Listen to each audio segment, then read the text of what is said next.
What do the gentlemen and women from the press want to talk about? You want this recorded? Yeah. Okay.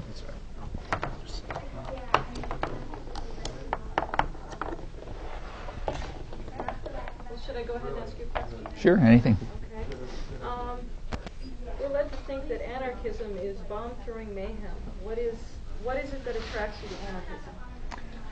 Anarchism has nothing to do with bomb-throwing mayhem. It's anarchism is a point of view which, first of all, it covers a lot of things. You know, political rhetoric is not the clearest. It's not a model of clarity, and anarchism has covered quite a lot of ground. But the mainstream of it has just been the basic principle, which I think comes straight out of classical liberalism and the Enlightenment, that any form of authority and domination has a burden of proof to bear. It has to demonstrate that it's legitimate.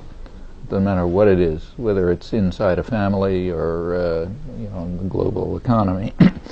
If it is a form of authority and domination and coercion, it has to show that it's legitimate. If it can demonstrate it's legitimate, and it's a heavy burden to bear. If it shows that it's legitimate, okay. If not, it ought to be dismantled. That's anarchism. Okay. Now, what is considered legitimate authority? It's the task of those who have the authority to demonstrate that. So, for example, if I'm taking a walk with my granddaughter, and suppose I'm taking a walk with my granddaughter and she runs out into the street, okay, and I grab her and pull her back. Well, that's authority, and it's my task to demonstrate that it's legitimate. And I think in this case, if anybody challenged me, I could make an argument saying that's legitimate authority. But the burden of proof is always on those who exercise it. That's true if it's men and women, parents and children, owners and people they rent, the state and people who serve it, the IMF and people who follow its orders, wherever it is. So there's no general definition of what legitimate authority is. It's the task of those who exercise authority to demonstrate their legitimacy. They're the ones who have the burden of proof. And if they can't meet that burden by explaining why what they do is legitimate, then they have no right to exercise the authority, and whatever institution, any institution within which they exercise it is illegitimate unless they show otherwise. And the anarchists are just people who believe that and try to do something about it. So the members of that institution, is it their responsibility to make a judgment call about the authority of the person who is trying to prove their legitimate authority? Well, I don't mean that every minute of the day everybody has to be saying, look, this is my legitimate authority, but they have to be prepared to meet the challenge. Sure. So if it's like suppose it's a formally democratic state, mm-hmm. well, in principle, that challenge is met by interchange among the population, which recognizes the authority of actions in the public arena through constant interaction, debate, struggle, and so on. In theory, that's what happens if it is a democratic state. To the extent that that doesn't happen, it's not a democratic state and it is illegitimate. When you move to other systems of authority, like, say, private corporations or fascist states or other forms of totalitarianism, there's no question of legitimacy because they have none. You know. Right. So, but it's the responsibility of the other people in that institution, whatever that institution might be, to question and to challenge. No, it's not their responsibility. It's their responsibility to meet the challenge. It's the responsibility of people to make the challenge. So it's the responsibility of, say, women to challenge a framework in which they are supposed to wash the dishes and put the children to sleep and that sort of thing. And it's the responsibility of men in a traditional patriarchic family to answer that challenge. I mean, it would be nice if the challenge could be raised by those in positions of authority, but that's pretty rare. I mean, usually when you're in a position of authority, you kind of internalize the values that say it's right and just. And the reason is because most people are sort of decent human beings, and it's very hard to look in the mirror and say, I'm a bastard. So usually what you do is look in the mirror and say, I'm a nice guy, and I do these things because it's right and just and legitimate. And that's pretty standard, I mean, everybody knows that from their own experience. We don't have to go into it. That's what people are like. And therefore the responsibility of raising the challenge is typically in the hands of those who recognize that they have a subordinate status. It's very hard to recognize that. I mean, people live, for millennia, without recognizing that they are being subordinated in systems of power. I mean, that's true of women, for example.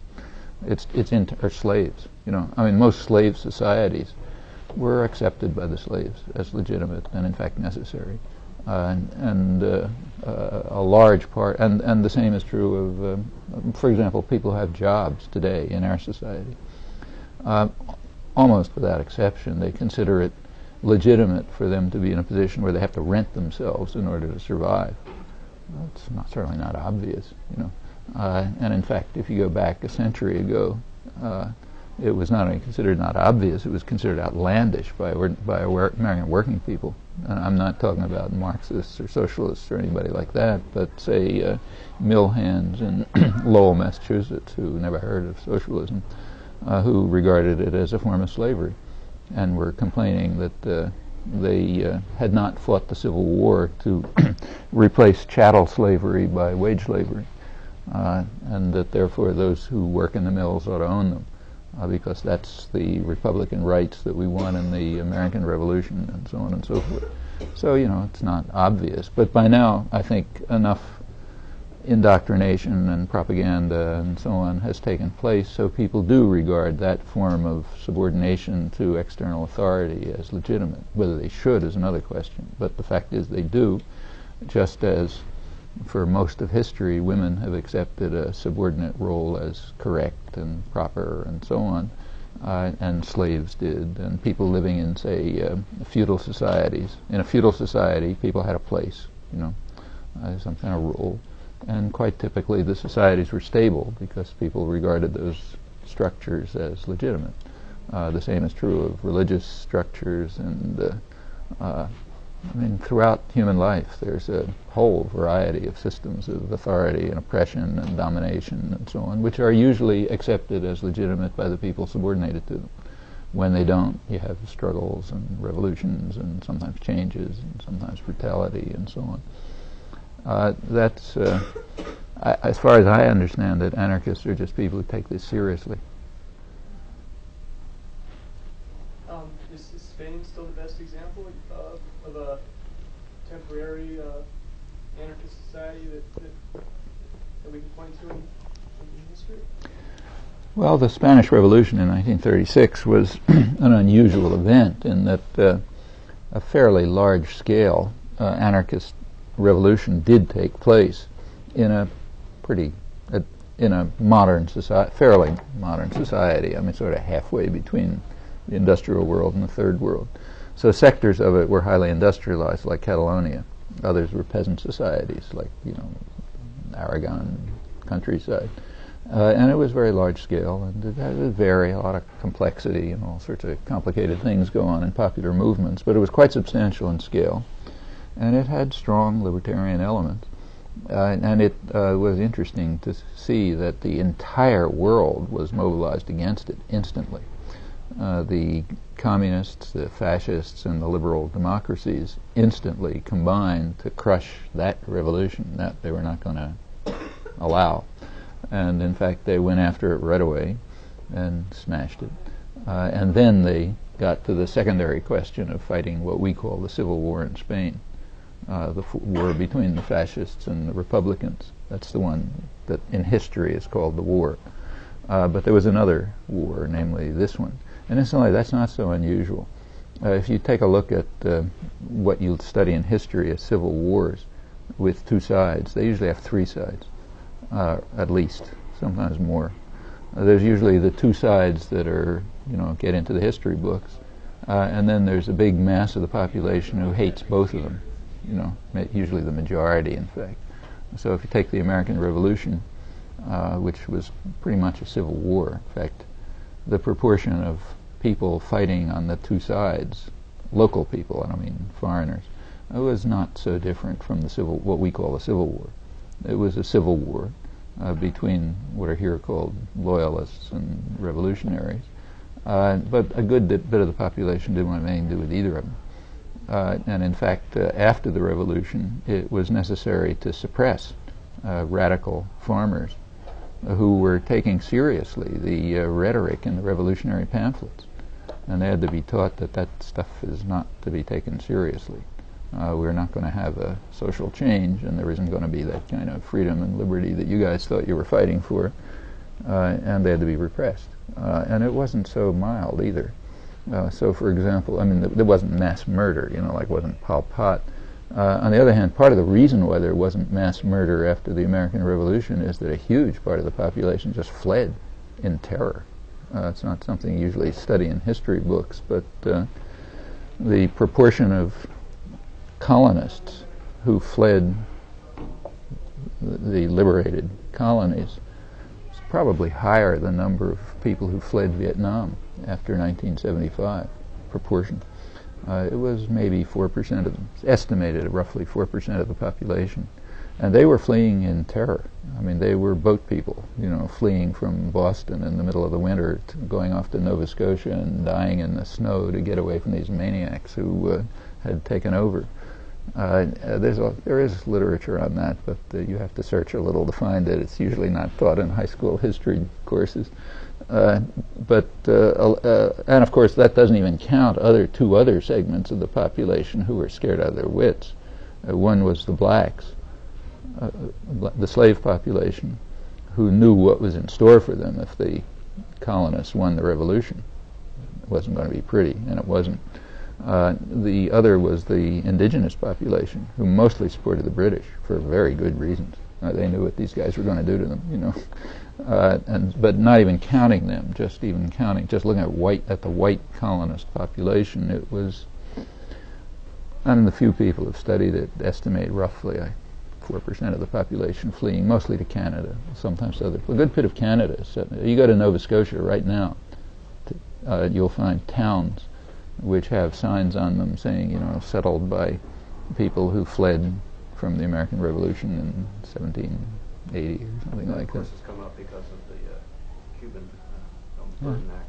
That's right. Yeah. Canada that are asking That's right. Yeah. to have their resources. That's right. They argued that Canada ought to have a right for anything that was nationalized from Canadian citizens to be restored to Canada. That'd be a good part of the United States, eastern United States. We hadn't conquered the rest yet. I want to ask a question about the role of the United States in world affairs. In your opinion, how much is by design and how much is simply by happenstance? And as an example, we were just coming in the door, we have on the one hand this incredible technical apparatus of the United States supporting the Nicaraguan Contras with air supply and computerized information, and then we have at the same time high school age kids wandering around in the jungle shooting off their guns every once in a while. And so I'm wondering, is the United States in fact to be seen as the omnipotent hand guiding world affairs, or is it just an instigator and then things take off the way that they do? You could ask the same question about a really let me take the best run totalitarian state of modern history, Germany. Very efficient state, really modern, super modern, very totalitarian. How much was planned, or how much just happened? Well, it's kind of a mixture, If you take a corporation, which is a successful corporation, say General Electric, is a totalitarian institution, about as totalitarian as any that humans have ever devised, with very tight managerial control, and anybody in it is subordinated the guy above and kicks the guy down below in the face, and so on and so forth. But you could ask the same question. An awful lot that happens is just people working around the edges, and not doing just they were told, and doing it some other way, and so on and so forth. I don't really think there's any answers to these questions. From the best-run totalitarian institutions, like, say, GE and Nazi Germany, down to much more flexible, complex structures, there's a mixture.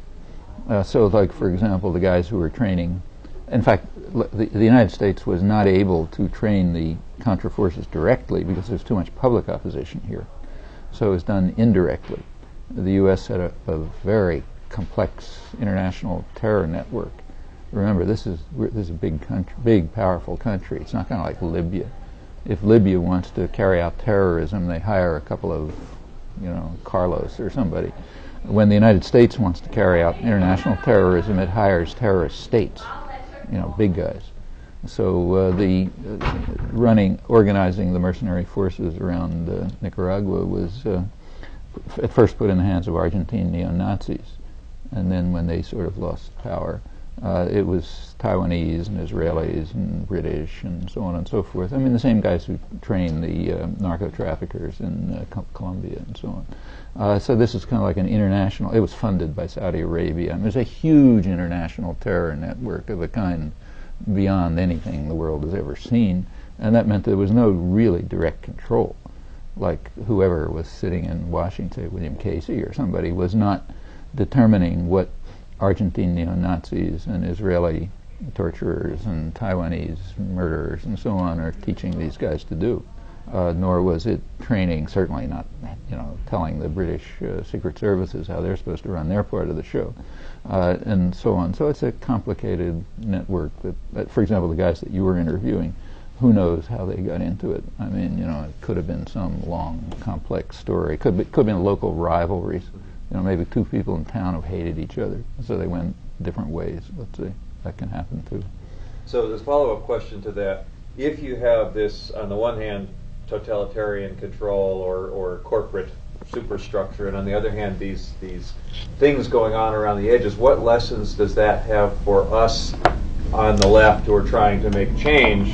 What can we learn from that and use in order to better make change?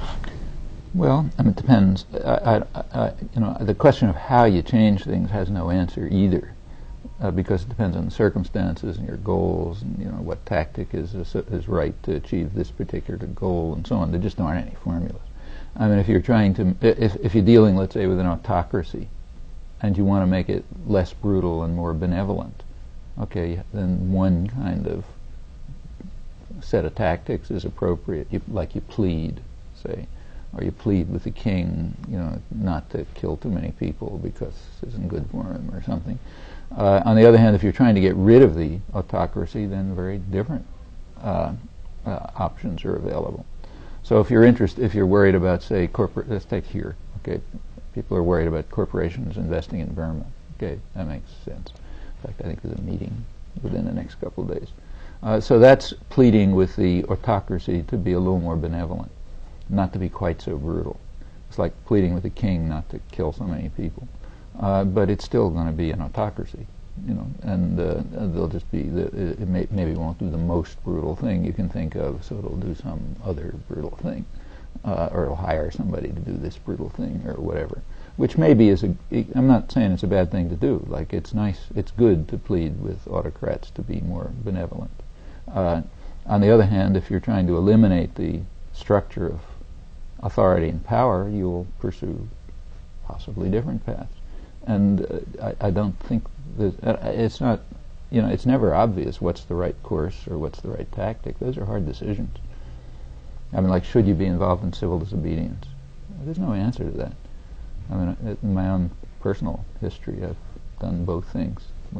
I don't know if it was the right decision in every case. Probably wasn't, but you kind of have to judge what the circumstances are and what you're going to achieve and so on. Very often, I should say, close friends of mine, very close friends of mine, I sharply disagree with their tactics. So take, say, civil disobedience. I mean, people like plowshares, say, who sort of, bang missiles on, yeah. I mean, they're people I admire a lot, and they're good friends and so on. I think they're dead wrong. I think that they are harming their own cause. But that's a matter of assessing consequences of actions, which is not so simple. There's no formula for it. I've argued with them about it, like it's not a secret. Another follow-up to Norm's first question was, I'm just preoccupied with if the appropriate authorities were ever asked why, the cocaine coup that put in cronies of Klaus Barbie into Bolivia, if they were ever queried, what do you think they would say? I mean, of course, they won't be asked, I suppose. But well, what was Klaus Barbie doing in Bolivia? He was working for How do you get there? Well, I'll tell you. Okay. I mean, we know the story on that case because it sort of came out during the trial. And in fact, the American authorities who were responsible spoke about it. Klaus Barbie, the butcher of Lyon, one big Nazi killer, was one of the many Nazi war criminals, by no means the major one. He was one of the minor Nazi war criminals who was picked up by the United States as it took over, the United States and Britain, as they did what we call liberating Europe. Their first task was to destroy the anti-fascist resistance and to restore the traditional order, traditional conservative order, which meant fascist collaborators and Nazis and so on, which is in fact what happened. And it happened all over the world. This is sort of chapter one of post-World War II history. If there were such a thing as a history course, if you can sort of imagine that, it's pretty hard to imagine.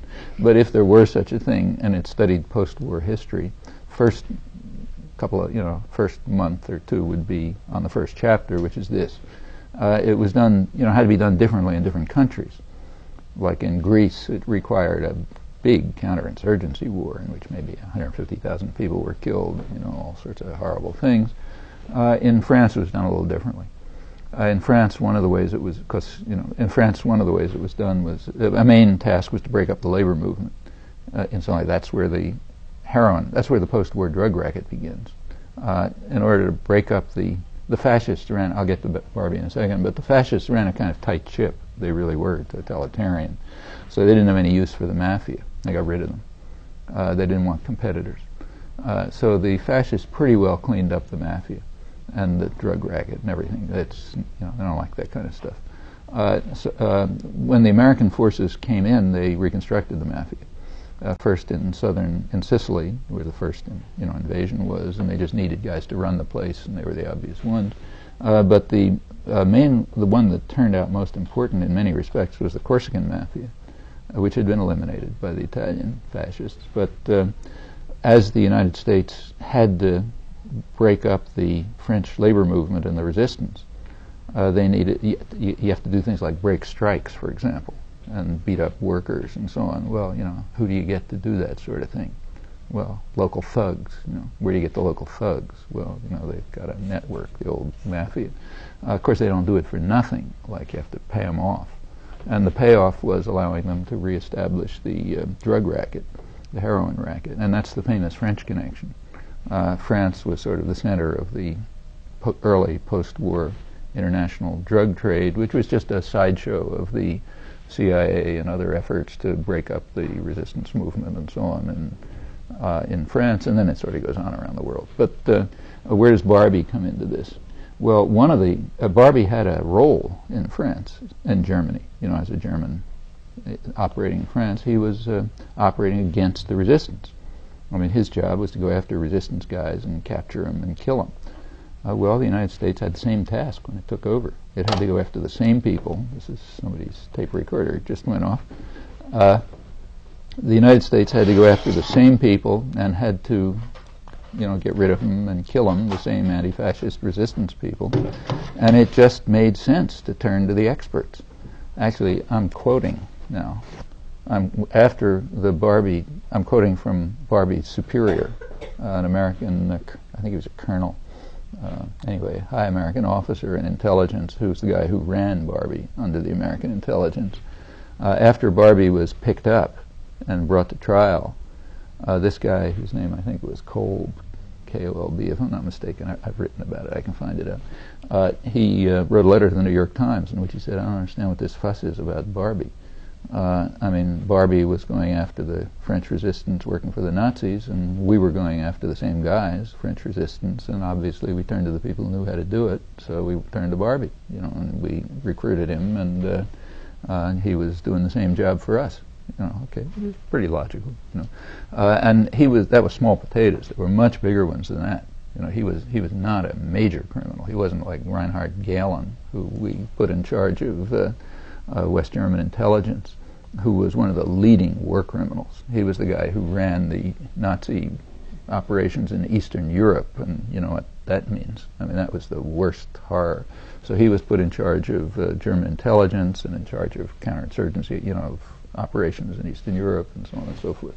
And that was a big Galen Network was the major Central European intelligence network, and there were plenty of others. Well, there got to be a point in France when it was pretty hard to keep Barbie going, so they got him out. There was a thing called the Rat Line, which operated with the help of the Vatican and a lot of fascist priests in Croatia and American intelligence and so on. There's pretty solid scholarship on this if you're interested. And they got a lot of these guys out. And one of the places they sent them to was South America. So plenty of them are around. Like you go to Brazil, you find Nazi groups, still singing the Horst Wessel song and all that kind of thing. Barbie happened to go to Bolivia. When he got to Bolivia, he sort of picked up the old trade, and he ended up with the cocaine racket, and that's how he got involved in the coup. Well, did they know that he was involved in the military coup in 1980? Who knows? I mean, that much detail we don't know. And probably nobody was paying that much attention to Bolivia at the time. Bolivia was a big issue around 1950, but that's because there was a big working class movement and miners and left-wing government. And in fact, around 1950, CIA recognized Bolivia and Guatemala as the two major problems in Latin America. So it's a big issue then, but by the 60s it had kind of been settled, put in order. And we don't have documents yet from the 1980s, but my guess is that nobody was paying much attention when the Barbie coup took place. So in a way, this is the kind of thing that sort of happens, kind of like happens as a not unpredictable consequence of other actions that are taken where nobody cares much one way or the other. On the other hand, the Barbie story is very revealing if you check it out, because of its relationships to much bigger things that were going on, like what I mentioned. Last night you were talking about prohibition and control of the dangerous classes, and I remember that Alex Coburn did a little Village Voice piece a while back where he wondered if prohibition was 100% bad. He mentioned that there were some public health benefits. I was wondering if you think that's irrelevant or Well, prohibition cut down the use of alcohol. And alcohol is very destructive. I mean, it's much worse than drugs. What do you think about the legalization of drugs? I don't know. It's not an I mean, I don't think there's an obvious answer. Criminalization of behavior is a very dubious kind of project, in my opinion. And if you look at the history of criminalization of behavior, which is what prohibition is, it's, I think, invariably class-linked. It's like I said last night, it's every case I know of, it's linked to control of classes of people you don't like, them, not us. Marijuana is an extremely dramatic case of that if you look at the ups and downs of it. In the case of alcohol or, say, tobacco is, probably the most lethal substance is sugar. That causes more deaths than maybe all the others put together. So, okay, it could give an argument for criminalization of sugar, let's say. And that means all the sugar substitutes, too, because they really are very harmful. A lot of people die from them. On the other hand, I don't think it's a good idea, What about criminalization of other substances? Well, I think that these are things you have to be cautious about and experiment with. So, for example, in the case of marijuana, I think there's a reasonably good case for decriminalization. One reason is it has none of these things are good for you. I'm sure this stuff, whatever it is not good for you. In fact, an old friend of mine who died recently, who was a Nobel Prize winning biologist who was the head of the cancer center at MIT, one of his favorite lines was that when people kept finding things that were carcinogenic, he'd say, yeah, that's because they looked at it. And in fact, it's life that's carcinogenic, and tomatoes are going to turn out to be carcinogenic, and so on. So anything is nothing. Things have varying degrees of, they have varying effects, and but of the things with varying effects, marijuana is not at the high end of harm. In fact, I don't think there has ever been an overdose recorded with. Last time I saw figures, about 5 or 10 years ago, it was like 60 million users and no overdoses. That's not too bad a record. It's certainly not good for you, beyond some limited use.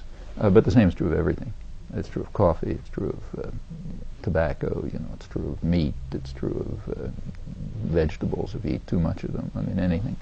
So probably in the case of marijuana, there's a fairly good argument for decriminalization. With regard to other drugs, in my own view is that the right approach is probably the one that the British took back around 1800, when drinking was becoming a big thing. The tax system was modified in such a way that things like beer were much cheaper than things like, say, whiskey. Okay, that's a reasonable incentive system because it moves people over to drinking things that are less likely to be harmful in big quantities than more likely to be harmful in big quantities. And I think things like that are possible. But overwhelmingly, the right answer is education. I mean, I think that's just obvious. I mean, the reason why use of, say, tobacco is a very striking case in the United States. I don't know. I suspect that not many of your friends smoke. It's extremely rare these days to find. I haven't seen a student at MIT come into my office wanting to smoke for 20 years. It's just not done among wealthy, educated people anymore. It's still true among older people who didn't shake the habit, and it's very common among young people who are poor. So you go to a working class section of town and go to a local fast food place, and every kid has 2 cigarettes in their hands. Okay. On the other hand, you go to the upscale restaurants, and it's not very likely. It became very sharply class-based just on the basis of education. And the same has been true of other things, like take, say, red meat. There's no criminalization of red meat, but consumption has gone way down simply because of education, people learning about the effects of it. And I think that's true of everything. I mean, if people are, take say the lottery. I don't know if Wisconsin has a state lottery, but a lot of states do. The lottery is a highly regressive tax. I don't know the figures here, but I'm sure they're the same as everywhere. In Massachusetts, it's been pretty well studied. It's a very highly regressive tax. You take the towns in Massachusetts and you ask how much money people spend in the state lottery. It's predictable by level of education and income. The lower the education and income, the more they spend on the lottery. I mean, like in the town where I live, nobody would waste a cent on the lottery. I mean, it's just, it's like giving your money away. That's what the state lottery is. Poor and uneducated people do it. You go to a town where the average per capita income is maybe $10,000. They may be spending a couple of $1,000s per family on the lottery. So what it amounts to is a highly regressive tax. That's why it's pushed so hard.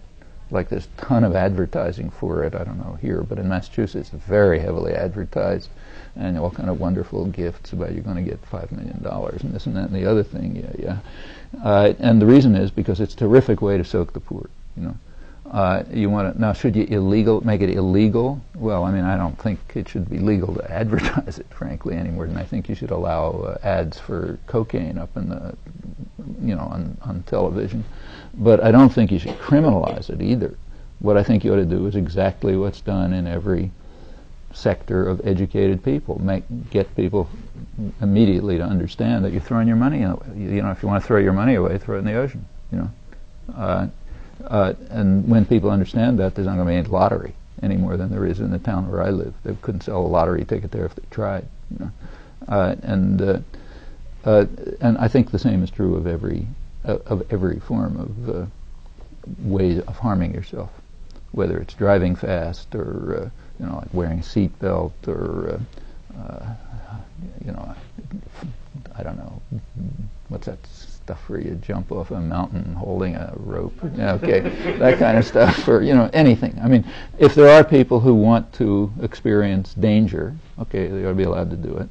On the other hand, it should be a rational decision, something that people are in a position to make a reasonable decision about, and that requires understanding and education and recognition of the consequences and so on and so forth. I mean, that's the answer to drugs.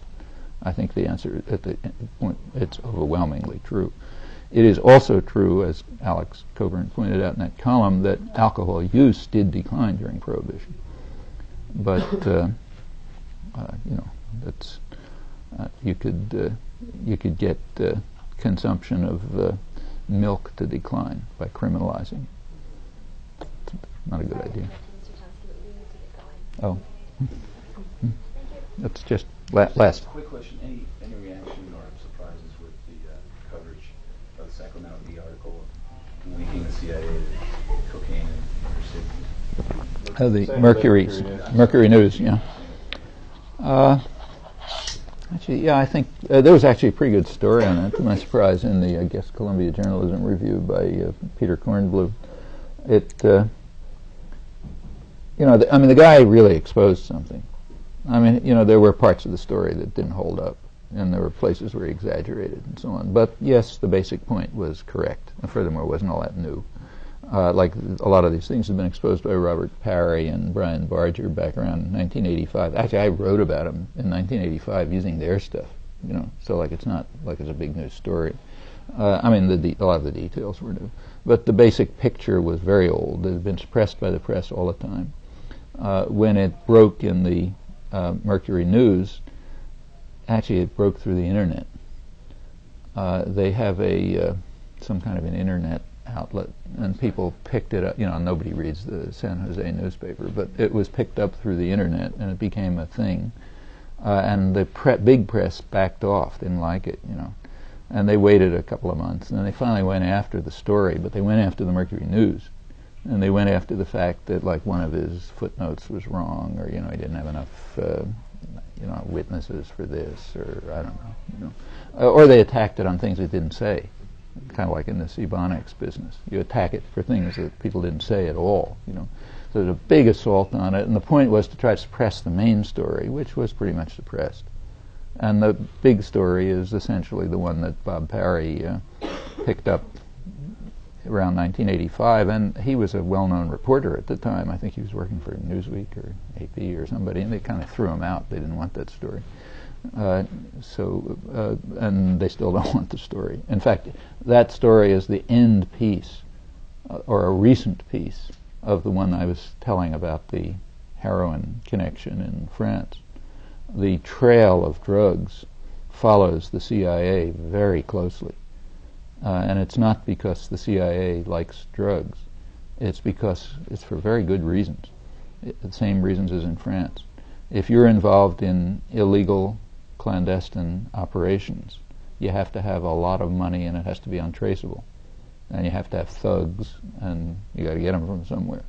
All right, you put together the need for untraceable money with thugs and add it up, and it equals the drug racket. So if you take the trail of clandestine activities, you follow it, you get a trail of drugs following it. It goes from France to the Golden Triangle, when the operations in that region began, Afghanistan, Contras. It's just a pretty close trail for pretty obvious reasons. Other intelligence agencies, it's the same. Do you do anything with